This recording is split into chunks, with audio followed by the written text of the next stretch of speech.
In today's video, we're going to talk about the essentials that I think every herbalist should have. So we're going to talk about two categories of things. The first category is the category that I say is our must-have. These are things that I think every herbalist will have or will have some mechanism like it to be able to do the daily tasks that we do to make and take all of our herbal medicines. And then the second is the nice have. So these are nice, more luxury items that you don't have to have, but if you do have them, they might make your life a little bit easier. So let's get right into it. So let's start with the must-have. So you're going to need some kind of mason jar to put your items in. So the reason why you don't want to use plastic or just any kind of container is because with the glass, you can ensure that, your vinegars and your alcohols, that they're not going to actually degrade through plastic. This is also going to make it better so that you don't have to worry about chemicals being in your food. I love these because you can use them so many different times. You can put them in the dishwasher. Some of them you can actually freeze. You just want to be careful and make sure that you get the right types of freeze.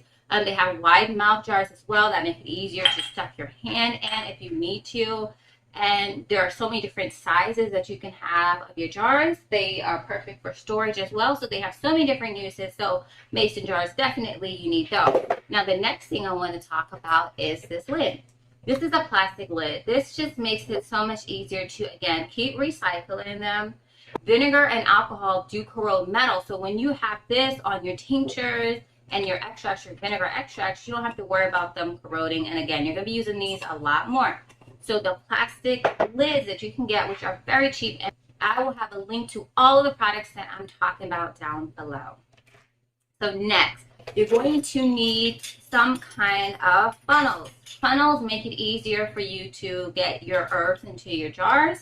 There are some that go, the canning funnels actually work best on the jars. But then if you're trying to put them in little dropper bottles, you're going to need some mechanism so that you don't spill it. So I have a set here of 3. They actually can all fit inside one another, and they have a little keychain that you can attach them so you don't lose them. They're easy to take and they're compact, which is really needed for a lot of our kitchens, which are not huge kitchens. You want to save your space. And so I, again, have a stainless steel here, and you just want to get away from plastic as much as you can. So next,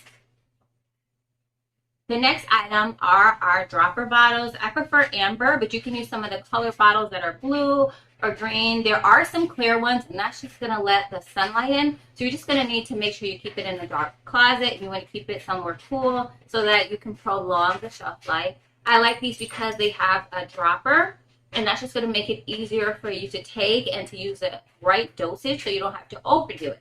I especially love these for oils as well. When I do for my face, I usually use 2 or 3 drops for my whole face. And so a little goes a long way. You can actually save the amount of product that you're using. This will last longer. So this is a really good option to have as well. I do put it in the must-haves. Next, I think that you should have some twine if you're going to be air drying your herbs. You can hang, I use these and I just tie them, and I have videos, so I'll make sure I link that down below. I have a playlist also for beginner herbalists, so you want to make sure you check that out next.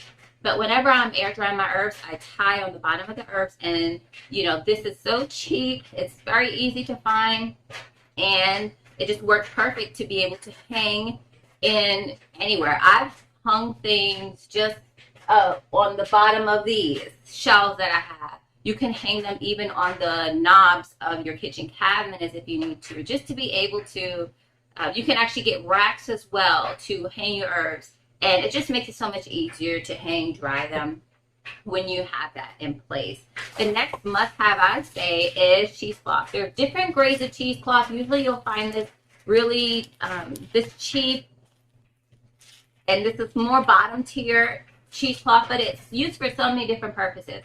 Of course, you can use this for milk making or cheese making, but you can also use this to strain. I use this to make little tea bags. I've used this to make poultices, and I've used this to also make sleep pillows. So it has so many different uses, and I bought this for $1. Usually you can find it for about $1, less than $2 for a decent amount to get started. So I definitely think that cheesecloth is a must-have. and it's slept on. You can use this in place of all the fancy or gizmos or dedicated herb things that you have. So I use it often in a pinch. If you're going to want to make maybe lip balms or balms, even maybe little body butters, or if you want to make a salve, it's good to have some of these small containers. Instead of having huge containers like 8 ounces or so, I like to break things down also into smaller compartments. Why? Because that means that I can have them in, let's say, diaper bags if you have 1, or 2 if you have 2 in multiple cars. In your purse as well. You can keep it in different rooms of your house. You can keep it in the kitchen, like if you have a burn cell. So I think it's just useful to have all different sizes and to have lots of small sizes, because you can, these are an ounce or less, and they're extremely portable and convenient. And you can have so many different ones and label them, of course, so that you can tell the difference. Next, if you're going to be harvesting and drying your own herbs, I think it's nice to be able to store them. I want to get out of using plastic, but I have used little plastic bags like this. But these are craft, and of course they do have this little plastic window here, but you can use this, and there are all different sizes, of course. You can also use a paper bag, but I like this just because you can seal it open and close, so you can keep the air out of it better. And again, like I said, there's all different sizes, so if you're just doing small batches, this is perfectly fine, and it's good because they're really cheap and you can gift them to other people as well. We also next have a strainer. A strainer is going to be very important whenever you're straining the marc. You want to keep the marc, the leftover herbs, and then you want to have your tincture, your extract, etc. And you don't want little bits flying all around in it. You want to get as fine as you can. So I really like to use these double mesh strainers.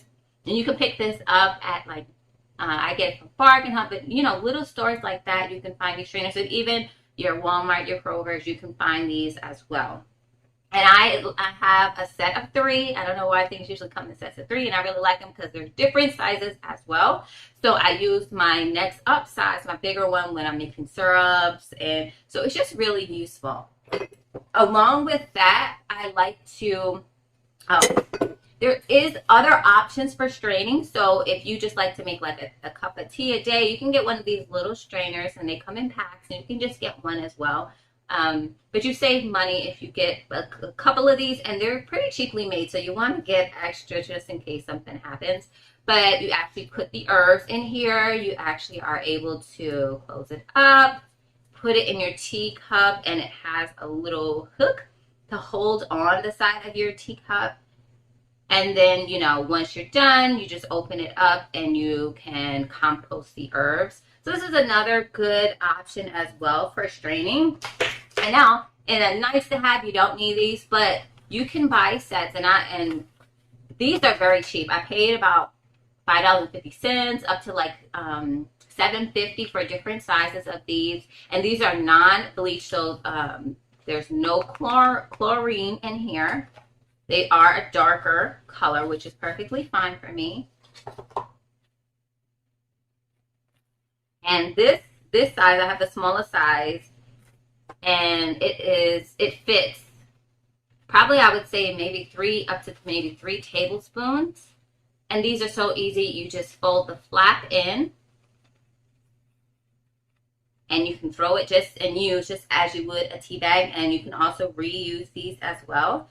And it's just also a little nicer for the environment as well, because you can actually just throw it out with the compost too if you need to. And it's just a little bit better because you're not having all the glues and all the other chemicals that are actually found in commercial tea bags. All right, the next item is a glass measuring cup. Again, just using glass is going to be a lot better, and it doesn't cost that much more. And you can also get bigger and smaller sizes and put them inside of each other. But I just love it because you're able to get really precise measurements down to a 1/4 of a cup. And of course, there's smaller ones, and I wish I had them, but there's some that just do even an ounce. And then of course, there's much bigger that can do, 4 cups or so. All right, so that concludes all of our must-have items, and I did stick a nice to have item. The next item we're going to talk about is this herb grinder. So actually this is an electric coffee grinder, but you want to make sure if you do have a coffee grinder that you get one that you're just going to use for herbs, because you don't want that coffee taste lingering when you're trying to make your herbal products, and vice versa. So these are pretty inexpensive. This one was $30 or less, and it works really good. So it does have, and you can get bigger ones or that ones that let you grind up more at a time. So I use these for all kinds of things. I grind up fresh powders for facial masks, or to add in smoothies, or to add powders to foods if you like to use it like that. You can also just use it to crush up things that are kind of big, like cloves or any kind of seeds that, or any kind of spices that are kind of big. And I'm also going to use this to, and it's a spoiler, but I'll also use this to break up some of my resins as well. You can also use this to grind up powders for capsules. So I don't have a capsule machine, but that's another nice to have, and I think I will get one in the future. But if you already like to take different capsules or vitamins or whatever, you can also choose to make your own herb powders and use those for capsules as well.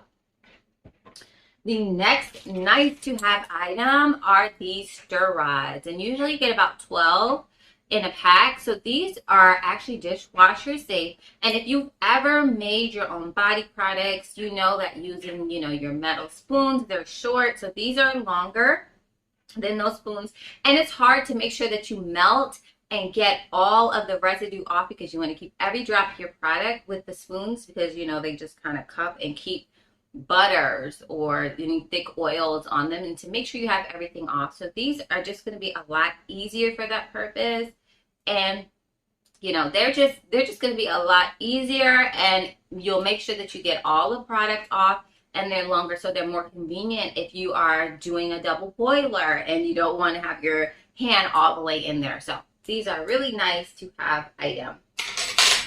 And then the next item is a tea kettle. I like these because you see they're closed off, and all of the tea is actually enclosed too. So I feel like they keep the tea a little bit hotter. So what I actually like to do is, how you would use a tea bag, you drink the tea and then you re-steep in another cup of tea. Well, basically you can make several cups, and you can actually steep it longer. So sometimes I have a tea, like for my daughter, when her throat was really irritating her, I wanted to make a soothing tea, but a decoction or blend for her. Well, that takes 30 minutes. So I waited like about 15 minutes, 10 to 15 minutes, or until it actually got pretty brown or darker. I let her have some of that quickly, and then I had it continue to steep, and then she was able to get that as well. So I do like that option of being able to have multiple teas steeping at once. You can have your first cup of tea and have it 10 minutes, and then you can have a longer infusion as well.